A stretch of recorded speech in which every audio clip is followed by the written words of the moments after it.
¿Alguna vez habéis escuchado la cancioncita Duerme mi niño, duerme ya, que viene el coco y te comerá? Los niños de mi generación apenas tenemos trauma por esas cosas? Efectivamente, debemos suponer que el coco es una especie de fantasma o monstruo, pero ¿qué es realmente el coco? ¿De dónde viene? ¿Cuánto hace que está con nosotros? ¿Qué hace exactamente? No sé, cosas. Además, ¿tiene algo que ver el coco, la fruta del coco y, no sé, por ejemplo, la Inquisición? Hoy voy a responder a todas estas preguntas y muchas más en el especial de Halloween. Hay que empezar diciendo que la figura del coco es una de las más misteriosas que existen dentro de toda la etimología del terror. Tan misteriosa que realmente su origen es bastante difícil de seguir, por lo que vamos a empezar con algo muy sencillo, la definición de la DRAE. Según la DRAE, viene del portugués y es un fantasma que lleva una calabaza vacía a modo de cabeza. Así que ya sabemos del coco que lleva una calabaza por cabeza, y ahí es donde comienza nuestra investigación y la primera pista para saber el origen de este monstruo.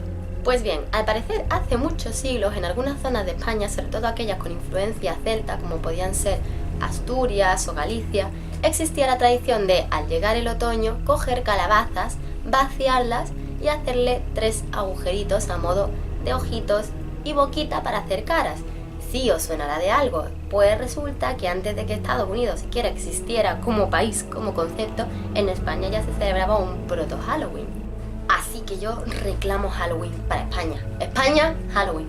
Resulta que en esta zona con influencia celta se tenía una especial predilección por las cabezas. De hecho, muchas veces se metían velas en cráneos de animales para ahuyentar a los malos espíritus. Para entender el porqué de esta obsesión con las cabezas, hay que decir que los celtas tenían también dicha obsesión. De hecho, cuando un guerrero celta se iniciaba, era una costumbre que trajera cabezas del enemigo a casa porque representaban el alma.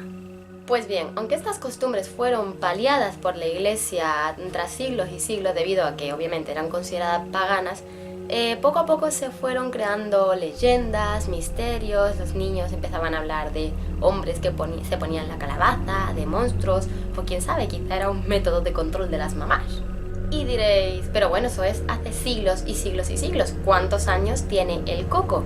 Pues bien, la primera vez que se tiene un registro escrito de el coco tal y como lo conocemos hoy es de 1445, de un cancionero. En él se podía leer: tanto me dieron de poco que de puro miedo temo, como a los niños de cuna que les dicen cata el coco. ¿Qué quiere decir esto? Pues que en el siglo XV el coco ya era algo muy conocido, algo tradicional, algo que se decía, no que se conocía ni que se acaba de inventar, sino que llevaba años y años, que era parte del folclore. Pero resulta que el coco no es solamente antiguo, sino que es internacional, ya que nosotros a América no solo llevamos caballos y viruelas, sino que también llevamos a este fantasma con nosotros. De hecho, cuando los portugueses llegaron allí y vieron las palmeras y el fruto de las palmeras, al ver que tenía como pelito y 3 agujeros, llamaron a esas frutas coco justo por el fantasma infantil.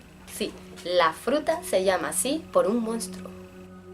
Aún así, la verdad es que coco no ha llegado del todo igual a todos los países, sino que varía de nombre según el lugar que visitemos.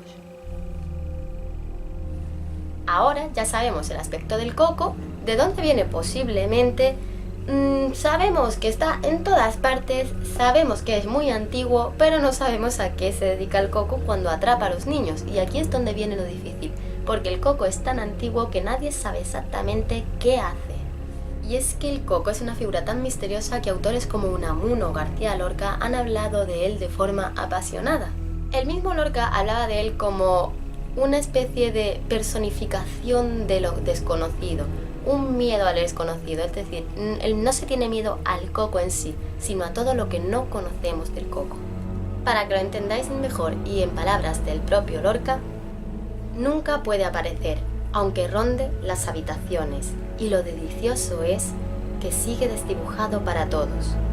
Se trata de una abstracción poética, y por eso el miedo que produce es un miedo cósmico.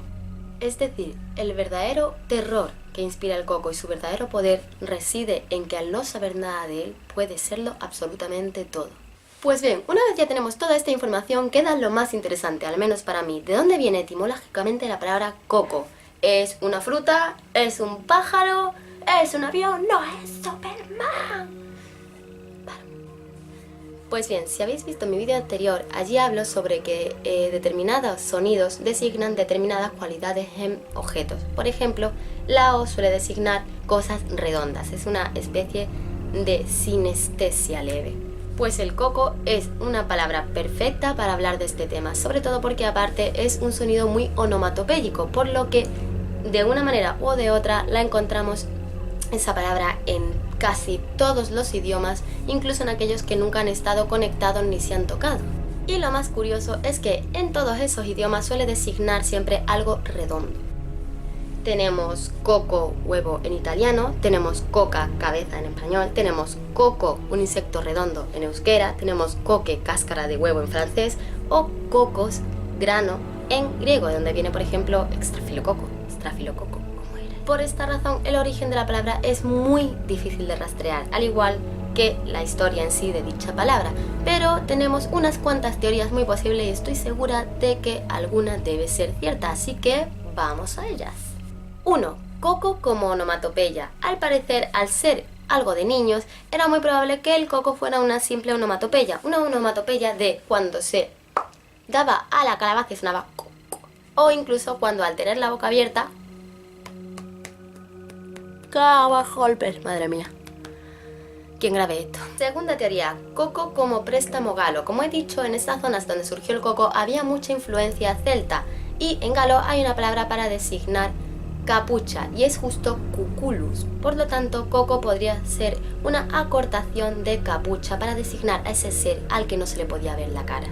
Coco como cocinero, ya que en latín cocus significa cocinero y podría indicar esta predilección del monstruo por cocinar la carne blanda de los niños.